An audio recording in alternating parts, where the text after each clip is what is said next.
Hello to you there. My name is Bruno Edgard, and you are watching Issues at Hand on Church of Uganda Family TV. Thank you for joining us today. Today is a special episode. We are talking about the resumption of passport production. Yes, so many of us have found ourselves in problems as applicants, either with the delay of the production of our passports, or for some of us who have been hearing that there's a lot of delay, we are very skeptical about applying for passports. But today we're going to get into that and much more. We're also going to get into the discussion on human trafficking and illegal immigrants, and it's going to be interesting indeed, as these are the issues that are being tackled today. Now, of course, Issues at Hand is brought to you by Protea Hotel in Tewe. Make sure that you make a booking and a reservation. Now, one of the greatest things about Issues at Hand is that you as a viewer can participate by sending in your comments on WhatsApp. Please send a WhatsApp message to 0787447684, 0787447684, and you will duly get yourself and your questions answered by our guest. So please send in any queries or any comments you have on the discussion today. Now, that's the discussion, resumption of passport production, and who better than to tackle this issue and to have this discussion with us on Issues at Hand than the spokesperson of the Ministry of Internal Affairs himself, Mr. Simon Peter Mundeyi. You are very welcome to Issues at Hand. Thank you, Bruno, for having me this morning. Good morning, viewers, and great to be at Family TV. Thank you. And before we get proper into the discussion, first take us through the mandate of the Ministry of Internal Affairs. What does the ministry do? Thank you very much. I greet the viewers again. The Ministry of Internal Affairs is basically what I would term as the government. That's the central government. This ministry supervises a number of agencies. To begin with, we have departments like finance and administration. It has directorates like citizenship and immigration control. It has Uganda Police, Uganda Prisons, directorate we call it Edgard in short, but it deals with DNA and stuff. This one in Mundeyi. Then plus all other agencies that deal with registration, such as NIRA and stuff like that. So we have so many agencies that lie under Ministry of Internal Affairs. But I think for this morning, we are going to specifically deal with one aspect of what the ministry does, and that is passport issuance and processing. That one is handled by the Directorate of Citizenship and Immigration Control. The mandate there is to issue passports to people, travel documents, and also to control the flow of people in and out of the country. Wonderful. If we had more time, we would have gone through all the other aspects of the Ministry of Internal Affairs, although a day itself would not be enough, since the ministry does a lot for our country. Now, before we even get into passport production, I know for a fact that there are many people who are not aware of the new process of applying for a passport. So if you don't mind, could you take us through that process so that people who are not aware of it can understand what it takes to apply for a passport? Thank you. Many years ago, people who were applying for passports had a lot of challenges. Before the introduction of the electronic passports, people used to, first of all, go to Ministry of Internal Affairs, queue up. After queuing up, you would queue up to pick the forms, a huge volume of forms. After queuing up to pick forms, then you would move with forms from LC1, LC2, LC3, you go to RDC, you go to DISO. That would take probably about a month or something. Then after, you would return the forms to the ministry. first of all, to check whether what you have filled is correct. And if it is not correct, they would send you back. Now, if it is correct, then you would be given forms to pay. After that, you would go now to the bank and queue up to pay for the passport. Then, after you have queued up to pay, then you now take the receipts, physical receipts, to the ministry again. You queue up to hand in the receipts. Then after, you go and then you'll be asked to return maybe in about 1 or 2 weeks or 3 or even a month. Then after that, then you would be asked to wait probably about two months to go and do the interview. This would take you about 4 to 5 months without getting a passport. Now, this is no more. The system now is online. All you have to do is you log on to our portal, www.passports.go.ug. Once you reach there, you'll find a very easy form to fill online, and this form just requires you to provide some basic information about you. Things to do with your name, date of birth, your citizenship, where you are born, your mother, your father, your grandfather. This is to verify your citizenship, to verify and confirm that you are Ugandan. After that, the system at the very end gives you a number known as Payment Reference Number, PRN, and this number enables you to pay. And you can actually pay in the comfort of your home. You fill for a passport in your sitting room, for instance, pay in your sitting room using mobile money. You can use EasyPay, you can use MasterCard, you can use a Visa card. So many payment options available. So in other words, you can actually apply for a passport and pay for it when you have not moved out of your home. So after that, then you'd go back to the portal, www.passports.go.ug, to get a date on which to appear at the ministry for interviews. So you schedule appointment, the system will display a calendar, and this calendar will show dates that are available and dates that are not available. So you would pick on one of the available dates, and then this date will be given to you. You'll be given the date, time on which to appear at the ministry. So once you reach there, on the scheduled day and date and time, you'll find our staff waiting for you, and they will comfortably usher you in our processing rooms, in which you'll be asked a few questions just to establish that what you filled on the form is what you know. Also to show that you're Ugandan and nobody helped you to fill the forms. After that, then you'll be asked to go, and then this process of now doing the cross-checking, the processing, the approvals is done back office by our staff. So when the passport is ready, you receive a message. Indicating that your passport is ready for collection on such and such a day and time. Why do we give schedules for collection? Is because of the fact that we do not have a very huge place to host everyone. One, and two, we want order so that people can come in their time and the dates. So once you receive a message, then you go to Chambogo, where we issue our passports on that scheduled day, and you'll be able to get your passport. The people you see roaming outside the Chambogo and then at the ministry there are people who are not on appointment, people who want to get help here and there.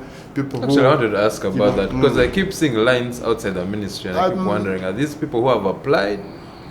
People who are on appointment are actually not seen outside. If you are on appointment, we have a very huge sitting area inside, and this area is designed in such a way that we handle about 200 applicants per hour. And you know, our appointments are scheduled in such a way that 300, we do it hourly. From 8 to 9, we handle 300, 9 to 10. So if you see people loitering outside, it is either they are on appointment of the day but have come early.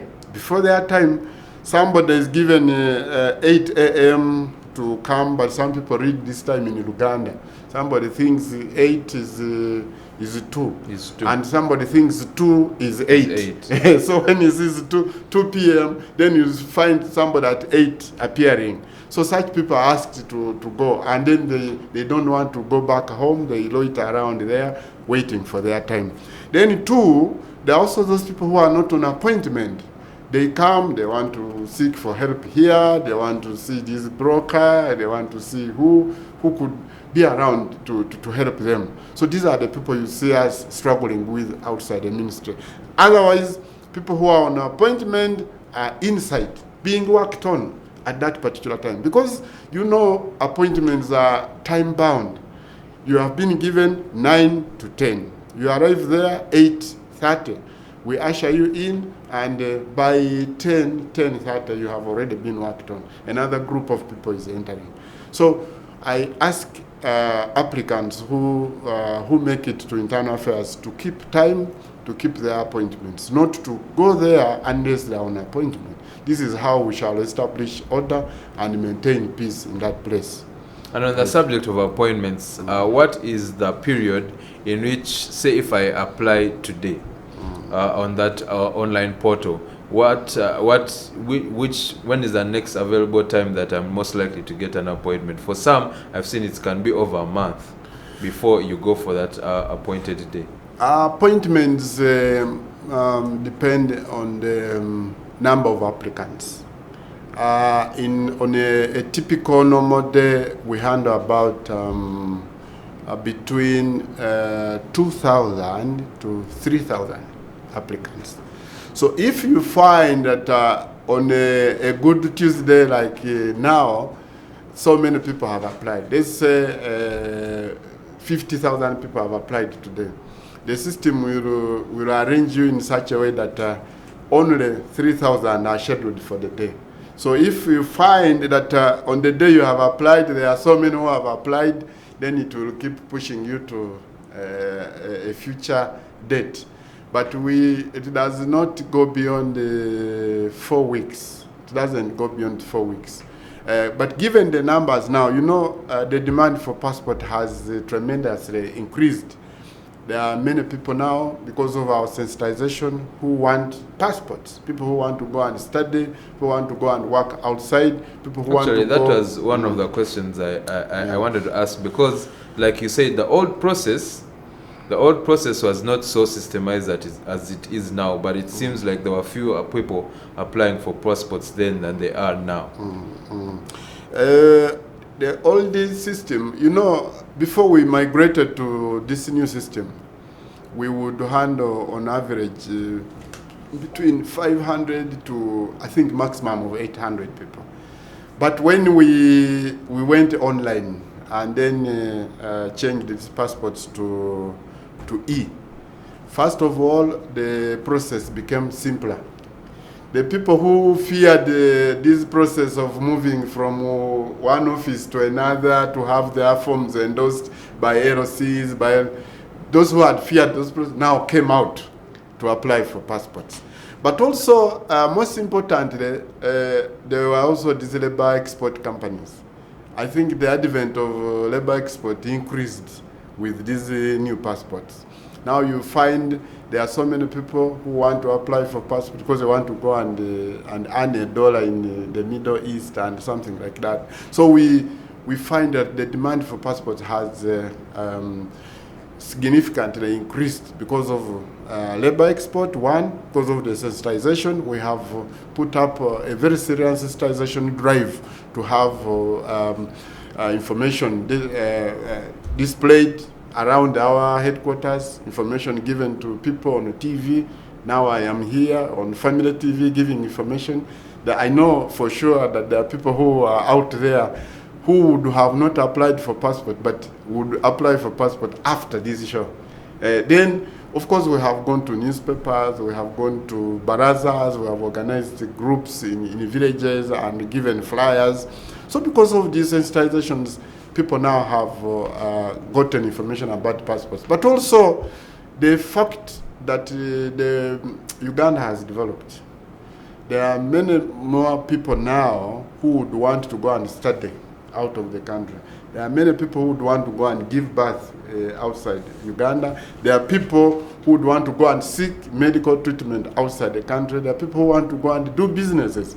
There are many more Ugandans now who are doing import business. They have to go to China, Turkey for businesses, which was not the case before. Because before, people even used to fear the process itself of applying for a passport, but also people who were going out for business were not as many.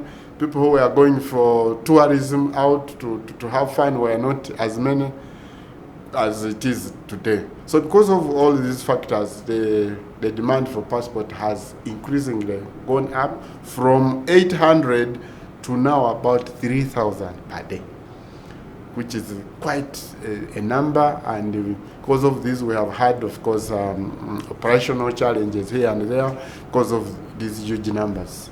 Now, take us through those operational challenges, because earlier on this year it seemed that the ministry was not able to meet this demand because I read an article where actually it was mentioned that right now, well, the good news is that between 2,500 and 3,000 passports are being produced daily as it stands, as passport production is back in action. But earlier on this year, the ministry was producing around 1,000 passports per day, and so there was a problem in terms of the production of passports. What was the problem, and how was it ably solved? Thank you very much, Bruno. We at beginning 2008, we started issuing electronic passports, 2008 December to be specific. So when we started issuing passports, of course the demand was not as huge. First of all, people were not very well sensitized then, so we had a very small number. We had actually very few people. So we had deadlines to keep phasing out, because we say deadline to phase out the old passport started in 2018 around December. We postponed because we had a very small number of people coming to change passports. 2019 came, still the number was small. We again extended. 2020, COVID came in. So when COVID came in, we went into lockdown. So when we went into lockdown, everybody else was not working. We were not working. The economy was closed, in other words. So what happened? Our online application, passport application system, remained open. Now, people were in their homes. Remember, they had lots of time. So people applied for passports. So many people are in homes. They had all the time to apply for passports since the system was open. So many people applied for passports. By the time we resumed work, because they were applying and we were not working, we were not handling them. So all of those applicants remained in the system. So by 2021, when we resumed operations, we found a very huge number, almost 100,000 applicants in the system. So when we found that huge backlog, we tried to struggle with them. That is the time you would see queues and queues around the ministry. You would see very long queues around MTN there, around the Lufula, that Sita Batwa place. You would see people lining up. Everybody they had a thirst to travel. Everybody wanted to travel. Remember that they had closed the economy. People had not traveled for almost 2 years. People wanted to go and do their businesses. People wanted to go for studies. People wanted to go for medical treatment. People wanted to go to give birth. People wanted to go and have fun outside for tourism. So all these people came at the ministry at a go, and everybody wanted a passport. So we had huge queues and numbers at the ministry. So we struggled, we handled. So by the time we were finishing to clear the backlog, of course, also don't forget that the fact that we were migrating from old passport to new passport also had an effect. First of all, people were not yet used to these online applications. We also had some system challenges because now we are moving to a new system altogether. So we had to learn the system. Our staff were also undergoing training. So the speed at which passport applications were being handled was not at its maximum because people are also just learning. Our staff were undergoing training. So all these complicated matters, and passports started delaying because of those queues. You saw people lining up, you saw people becoming desperate, you saw people going to social media, abusing us and all stuff like that. But we did manage and cleared that backlog. Now, the other challenge we had after we cleared that was, secondly, we had to upgrade the system. We remember when we were starting the passport system, we had only Kampala, and everybody would come to Kampala. But time came when we could not contain the numbers at headquarters, so we tried to go regional. So we opened the passport office in Barara, we opened another one in Mbale, we opened another one in Gulu. And then when we did that, the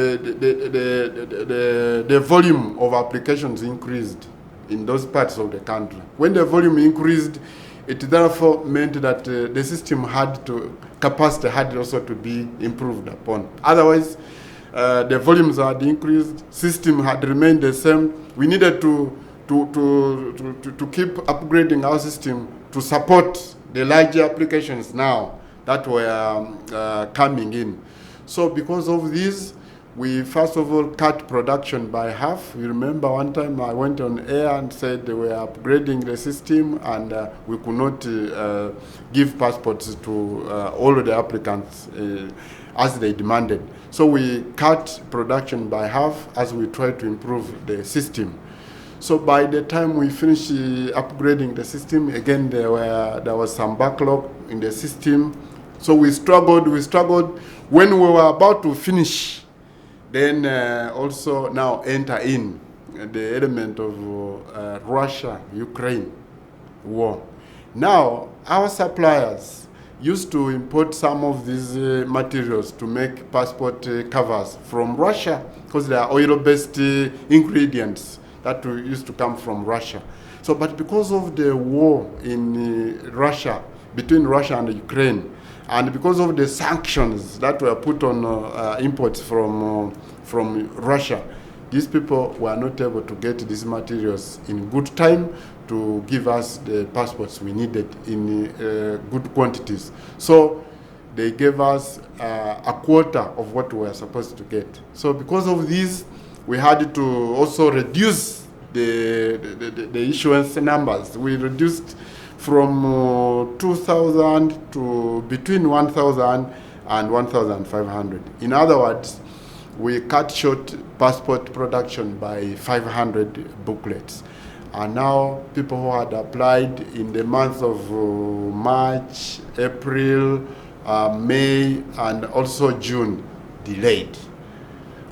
Some people delayed even for 3 months. So we have been grappling with that until recently when our suppliers found another way of trying to get these materials. Other than getting them from Russia, I think they found a way where to get these products. They had an option where to get these products. So they resumed full-time production, and just last week they gave us the required number of booklets. And as I talk now, starting yesterday, Monday, we resumed the full-scale production of passports. Now, we're asking the public just to give us about 4 weeks, because within 4 weeks, we shall have cleared the 90,000 applicants who are in the system. That's a backlog in the system. Yeah, 90,000 backlog. So if we are giving between 2,000 to 3,000 a day, it will mean that we shall clear this backlog in about 2 months. Because a week we shall give about 15,000, 4 weeks about 60,000. So just give it about 2 months, we shall have cleared the backlog. So we ask Ugandans, first of all, to do 2 things. Number one, to apply for passports in good time. Don't get desperate. Don't only apply for a passport after seeing an opportunity of a trip. Because that is the problem now. When somebody sees a trip, it is coming on a Friday, and today is Tuesday, he comes today to get a quick passport. Such a person is desperate, is sweating, is all stressed up, and these are the people who end up engaging third parties, brokers, and they are fleeced of their money. Now, if you apply for a passport in good time, in advance, you have a journey next year in May, in April, put in your application now. You are not going to be on pressure, and believe me, you are not going to look for a third party or an agent to help you or to take your money in order to quicken the passport process. We don't condone passport brokers, because these are people who have fleeced applicants of their money, millions of shillings. These people are advertising themselves. They are on Room Street, they are on Kruma Road, they are on the Winton Road. And as a matter of fact, we do not control these people. We don't have control over them. Much as we have fought them around the ministry headquarters, we don't have control over them in town. And they are everywhere. And also we don't have control of your interactions with these brokers. So we ask the public to apply for passports in time. And two, to apply for these passports in person. In person. Don't ask somebody else to apply for a passport for you. We ask for very simple information about you. Name, what. Okay. If you do not know anything about computer or whatever, you can, by the way, use a phone to apply for a passport, so long as it's connected to internet. That's something that I would also like us to get into, because if you're talking about, and the other thing is, in terms of increasing decentralization when it comes to the Ministry of Internal Affairs and the issuance of passports all over the country, because you've said that there's now an office in Mbale, Gulu, Mbara, but to the people, especially up country, our grandparents, for instance, or people who are living in the village, can this online system work for them, especially if many of them do not have smartphones or laptops? Thank you. The other day I was reading a newspaper, and I saw statistics of people with smartphones. I think it was about 3 million Ugandans now have smartphones. And it is difficult to go to a family and not get one smartphone. But you can imagine that's 3 million out of 45 million I know. Ugandans. So now, this is why I'm saying that for those who don't have access to smartphones or to computers, they could employ the services of their close relatives, people they know. At least if it is not your son, maybe your daughter, maybe your relative you trust.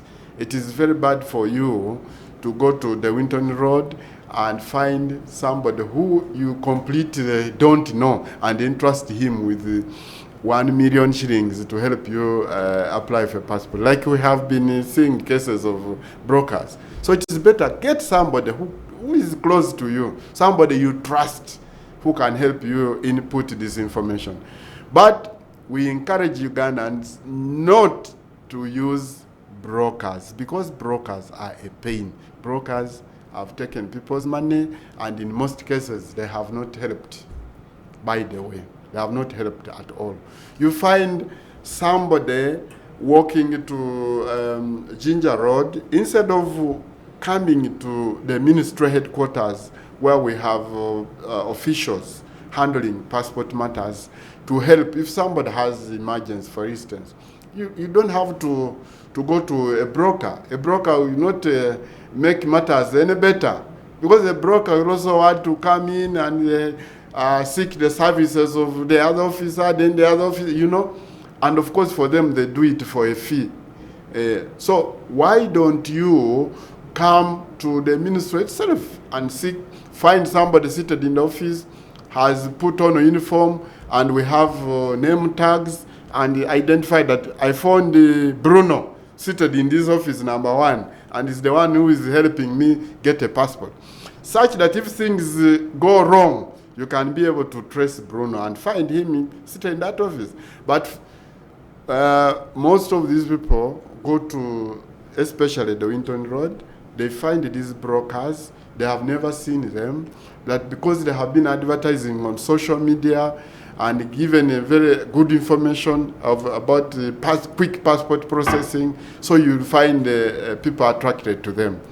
I call upon Ugandans to desist and shun brokers if they are able to get good services, especially at passport office. Please shun brokers. Definitely, we should stay away from brokers. And then on the issue of decentralization in terms of the ministry, what is the plan of going forward? What are the next areas that the ministry would like to leave their mark in terms of ensuring that there are offices there?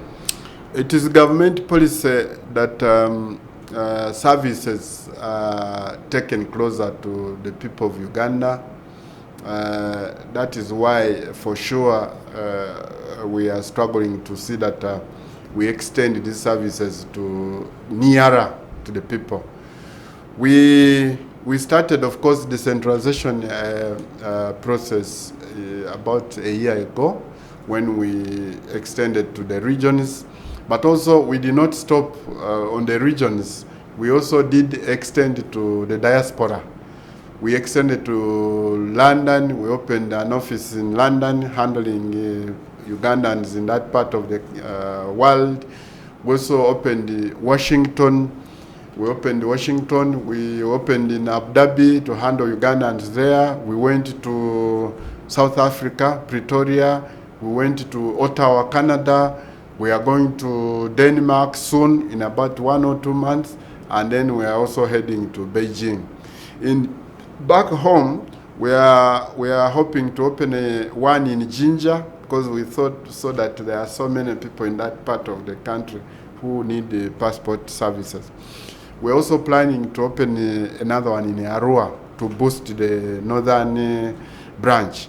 So after that, we shall keep, of course, asking for support from our government to see that we can extend these services to nearer to the people. Because now we have plans of engaging our vendors to provide us with what we call mobile enrollment kits. If we have mobile enrollment kits, it means that we can move anywhere and enroll people. We can go to Masaka, we can move to Kabale, we can move to Lira, we can move to Soroti and enroll people and then come back. This is in plan, and of course this government minds about the people, and we hope funds allowing, we shall achieve that goal or objective. And then the only challenge we have with regional offices are the people not having trust in these offices. Some people think that passports that are done and processed in, for instance, these regional offices are not credible enough for them to travel out of the country. So you find somebody who is a neighbor to a passport office in Mbarara boarding a bus to come to queue up here in Kampala. So all we need, I think, is to tell our people that these passports are the same. They are all printed in Kampala, but you can process that passport in the regional office. You can have your fingerprints taken in Mbarara, and then even receive that passport from Mbarara. But those passports are all printed in Kampala. So we need just to sensitize our people. The other time we had queues at the ministry. This was some of the reason. We would find the people boarding buses from Gulu, buses and coming to the ministry headquarters to process passports. And then you wonder. And then when you go to Gulu, you find nobody utilizing that office. So, but with time and with sensitization, we have now reached a level where people now know that regional offices are actually offering a credible service. So most of them are now heeding they advise that you can get your passport in those areas. This has helped us, by the way, to reduce on the queues at the ministry.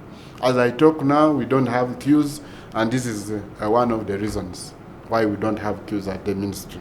That's why decentralization is very important. And lastly, before we go into a quick breather, I have a very burning concern that I've been wanting. There's a question I've been wanting to ask, and this is personal, but also I know many of us have the very same question that I've been wanting to ask someone from the ministry. Why is it that people who had passports recently, before the e-passports were released, have to go through the entire process of getting a brand new passport? Why can't their passports be renewed? Because the details are the same. Because some of us use national IDs and the details are the same, and the ministry still has this data with them. So why do we have to go through the same process as if we are getting brand new passports? Thank you, Bruno. You will recall that the old passports were given did not have the aspect of biometrics, like fingerprints, like the iris, did not have those biometrics. That was a different system that we used to capture those details. And then, secondly, the vendor, the supplier that is giving us this electronic passport is not the same as the one that used to give us those, we used to call them machine-readable passports. So when we migrated to this new system, we had to take your details afresh. One, we wanted to take your fingerprints because we hadn't taken them anyway. That is one. Two, we wanted to verify those old passports. We used to have a group of these fraudulent Ugandans who would sell their passports to non-Ugandans, specifically Nigerians. People who used to go to China, they would get their passports and sell them to Nigerians at $5,000. This we have proof, we have information about this. So because in China, a Chinese cannot differentiate between Bruno and Simon. No, it is very difficult. Just as we cannot differentiate between two of them, two Chinese, it is very difficult. So these passports, the fact that they did not have fingerprints, they did not have iris, they did not have other biometrics, it was very easy for these Nigerian nationals to use these passports without any problem, because there were no fingerprints. So it was very easy for them to use this passport. So Ugandans sold this passport. Somebody would sell their passport in China, then report to the embassy that the passport is lost. Send us your questions. Tell us what you want to know about the discussion we are having. Send your WhatsApp message to 0787447684. Now, I have the pleasure of tackling today's issue with Mr. Simon Peter Mundeyi, who is a spokesperson of the Ministry of Internal Affairs. And we had a very good conversation on the resumption of passport production. We were talking about how the production of passports is back to full capacity, and please make your application today and make it in time so that you don't have the stress of trying to put yourself and people from the ministry on pressure. Please apply on time and go for your appointment, and you'll get yourself a passport, and you can duly find yourself flying out of the country. And when we talk about flying out of the country, by the way, there's this flying in and out of the country. There's the issue of illegal immigrants. Now, yesterday at News at 8 on Church of Uganda Family TV, there was a story that was run about how 186 illegal immigrants were arrested following an ongoing operation by the Ministry of Internal Affairs. So these immigrants have been arrested, and it's a big issue because illegal immigration ties in to human trafficking, which is a discussion that we are going to have right now. Now, Mr. Simon Peter, tell us about this issue of this operation, first and foremost, but secondly, the issue of illegal immigrants. Who is an illegal immigrant, and why is it that we have some people who are coming into the country without proper documentation? I want to correct you. There is nobody who enters here without documentation. Most of these people who come in, most of these people who enter here come with a visa, but most of them come on a visitor's visa. For instance, somebody enters here through Entebbe or any other border with a reason to come and tour around, and they are given a specific period to live and tour here. So most of the visitors visa we give at our borders ranges between 1 month to 3 months maximum. So this is a visitor's visa. So most of these people, when they come in and live here, they outlive their visas. A visa is for 1 month, somebody lives for 2 months or 3 months, and because of that, they land into problems with us. Most of these people who come here, they find Uganda very interesting because you know Uganda has very friendly people. Uganda has very good weather, very nice food. So you find these people coming and forgetting to go back to their homes. So normally people come and they outlive their stay. They are given in 2 months, somebody stays 4 months, stays 6 months without having to come to immigration to renew. So not that people come here without documentation. They do come here with documentation, but they outlive, they live longer than they are supposed to live. Of course, also not forgetting the fact that there are a few who filter in areas of Busia, areas of Malava, areas of Katuna, where we have this element of porous borders.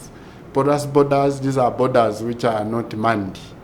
They're illegal borders. Somebody looks left, right, then sneaks into the country. Why aren't they manned, is the question. Because of, one, they are not official borders. You see, some places you'd find a place like in Busia where a boundary is like a road is a boundary, or a small river is a boundary.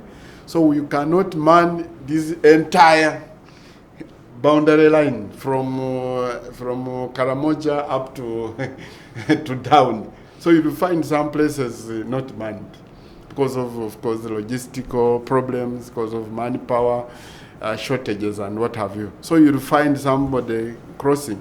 There's a place in Busia where I went and I saw a border it's just a road, a small path. Just that's the border. So where you are seated is Kenya, where I'm seated is Uganda. In fact, at one moment we were driving, and when we reached somewhere, they told us, you are in Kenya. You are already in Kenya. You go back to Uganda. We found some kind of LDU, local defense unit. So I said, no, this is Kenya. But we had driven like about 20 kilometers already, entered. So we didn't know we had entered that place. So because of those porous borders, you find that some people may end up coming in without those clearances at the borders. But then these who come in formally, they come and live here on visitor's visa, which is in itself illegal.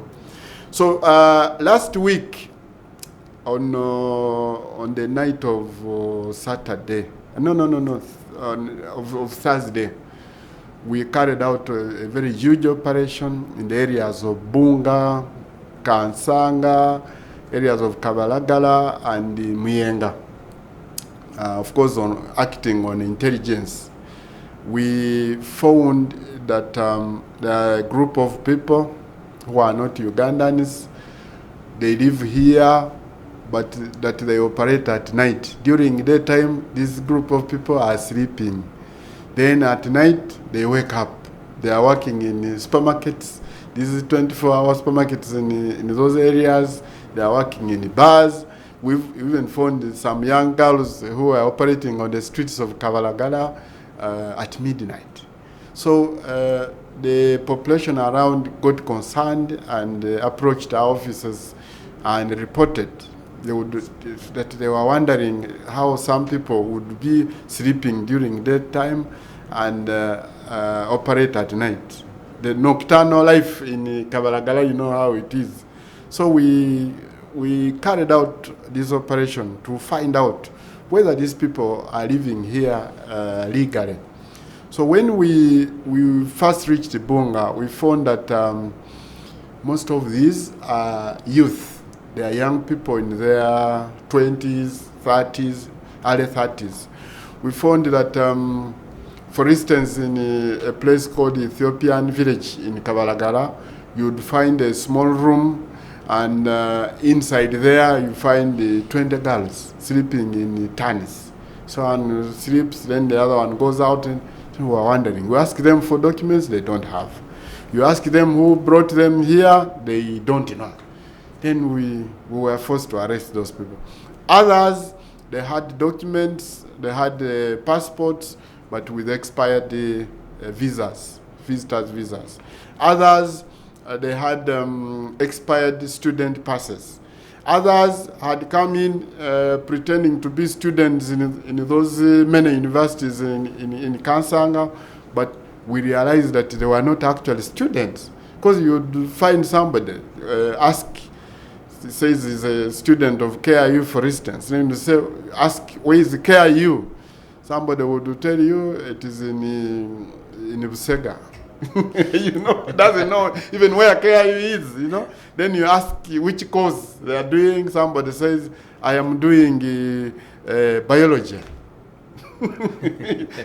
But what is biology? They don't seem to know anything.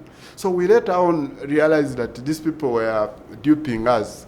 They would come here pretending to be students. They get those student passes, and then after, they do other things. So we arrested all these. Most of these were, of course, Eritreans and Somalis, because we found these sharing rooms. Others were young girls who we found. I think the demeanor and the way they were dressed showed us that they were prostitutes, to say, in Kabalagala. So you would ask them what they were doing.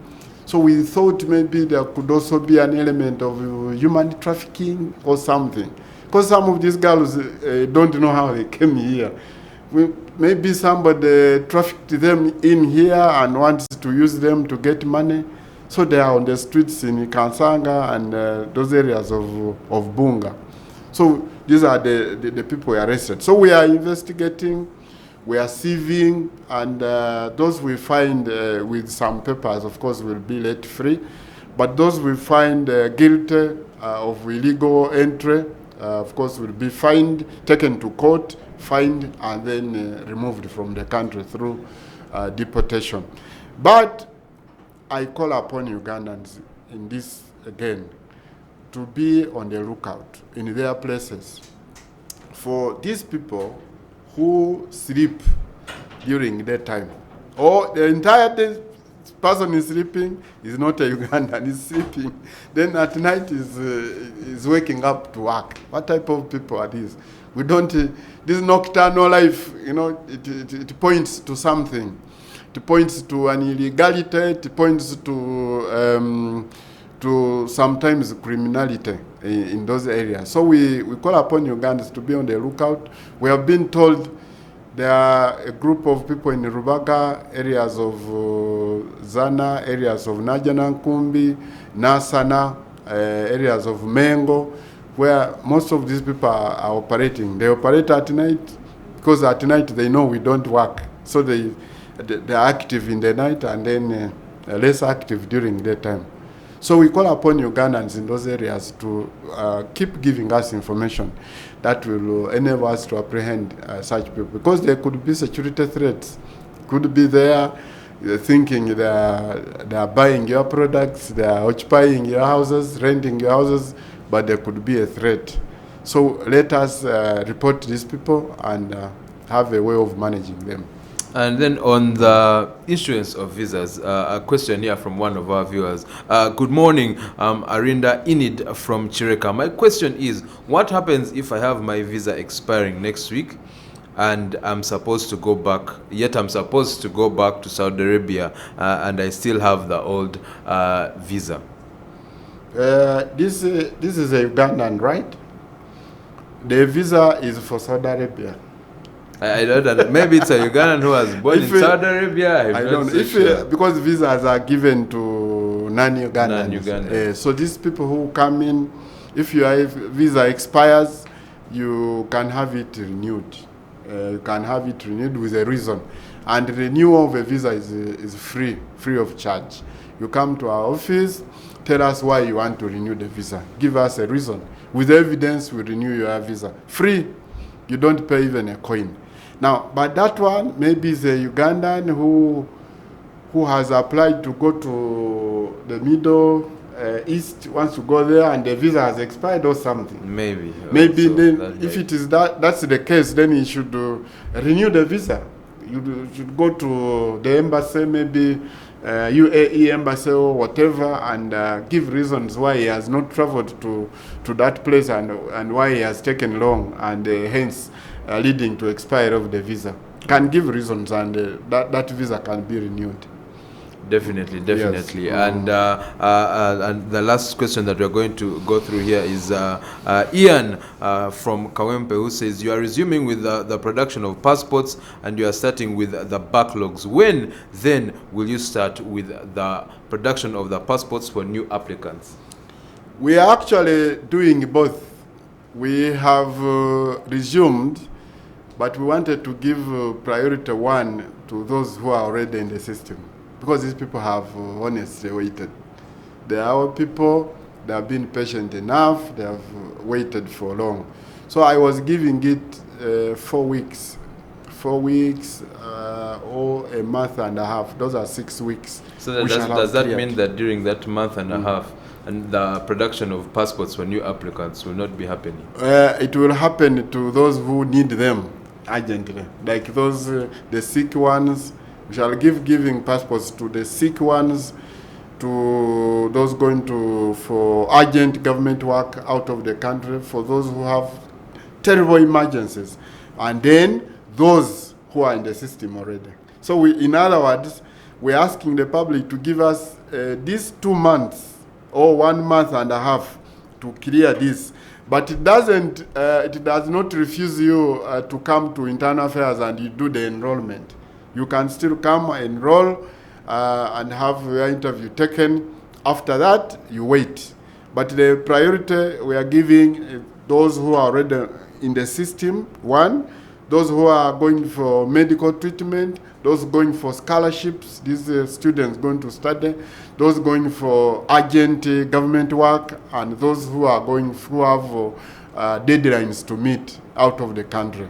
Now, for those who are applying now and having interviewed, we'll have to wait until we clear the system. We clear the system, backlog. Plus this group of these emergencies I have mentioned. Okay, understood. Yes, give us your final word on the topics today when it comes to production of passports and the issue of human trafficking and illegal immigrants. One, I call upon the parents out there, especially in the rural areas, to deal consciously with these people who approach them, to ask for girls, to promising them heaven on earth, jobs in the diaspora, to be very careful with them, because these people, some of them pretend to be saved. We have had cases of people coming, they preach in churches. After they preach, then they ask for these girls and take them to the Middle East to make money out of them, and these girls are suffering. So be very careful with that. Give your child to a person you trust. But in other words, be very careful to these people asking for these girls, and also endeavor to know whether the company they are recruiting them is registered or not. If it is not registered, please stay away. Secondly, I want to call upon Ugandans applying for passports to do it in time, to avoid pressure, to avoid stress, to avoid this last-minute sweating and dealing with brokers. Avoid brokers, avoid brokers. Avoid the third party. Deal with passports on your own, and you'll have no problem. Pay only the required amount, 250. Do not add even a coin. You'll be safe. Thank you. Thank you so much for coming on Issues at Hand today. That was a very wonderful, very useful discussion. And thank you, our visitors and our viewers, for joining us, our family, that is, for joining us here on Issues at Hand today. And you have heard it right there. No excuse. Please apply for passports, apply the right way, and please be vigilant when it comes to protecting our very own from human trafficking. God richly bless you. See you once again on Issues at Hand tomorrow. For now, ciao.